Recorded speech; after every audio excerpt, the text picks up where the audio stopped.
Dis 'n nuwe kwartaal, laaste stretch voor die Desember vakansie en Kersfees. Sien jy uit na Desember of stres jy al klaar oor al die geld wat jy gaan moet uitgee?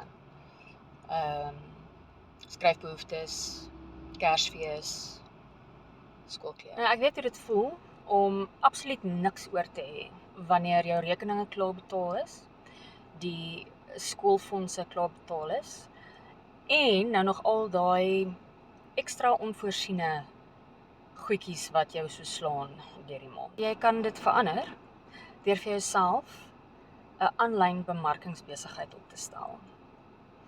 'n Besigheid wat vir jou constant cash flow kan beteken. En al wat jy nodig het is jou foon, wifi, so 2 ure 'n dag en 'n eenvoudig, dis lekker, jou tyd's jou eie, jy's jou eie baas.